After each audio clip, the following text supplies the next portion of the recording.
The news at noon is brought to you by Owensboro Health. Get care from Owensboro Health's pulmonology and sleep medicine teams in Owensboro and Madisonville. OwensboroHealth.org. Evansville police say a former employee of Six Strings on Franklin has been accused of stealing about $250,000 from the business. Owner says that the employee was in charge of taking money at the door and has not seen any of that money go into the bank, missing nearly $90,000 from pull tabs and $40,000 from money drops. The employee was fired on Monday. This story is ongoing. It's been nearly 3 months since the staff at Oakland City University was paid. OCU President Dr. Ron Dempsey says the May 8th payroll will be paid this Friday. Still no word on when the next 3 missed checks will be paid to more than 100 former employees. Earlier this month, Dempsey said the money was available for the first check, but that they were working with ADP to set up the account. Undergrad programs at OCU are suspended. Summer grad programs have continued.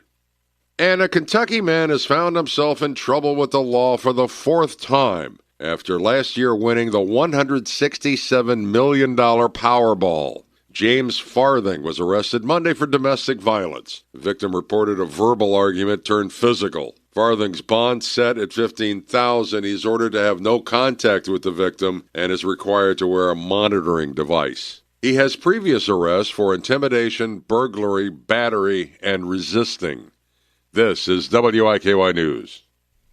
ABC News, I'm Michelle Franzen. Dr. Anthony Fauci invoking the Fifth Amendment today at a Senate hearing. Fauci has become a flashpoint in the debate over the federal government's COVID pandemic response. Fauci cited what he described as Senator Rand Paul's obsession with calling for his prosecution, saying he believed he was subpoenaed to testify so he could potentially be prosecuted for perjury. Under the advice of my attorneys, I will invoke my right under the Fifth Amendment of the Constitution to refrain from answering your questions. While President Biden preemptively pardoned Fauci on his last day in office, that clemency wouldn't protect Fauci if he was accused of lying to Congress. He's denied wrongdoing and claims he's being vindictively targeted for his role in the pandemic response. Peter Haralambous, ABC News. The Federal Reserve Board weighing the next move for interest rates, the ongoing war with Iran, the recent tariffs, and inflation, leaving the possibility that the Fed could raise interest rates after its decision today. This is ABC News.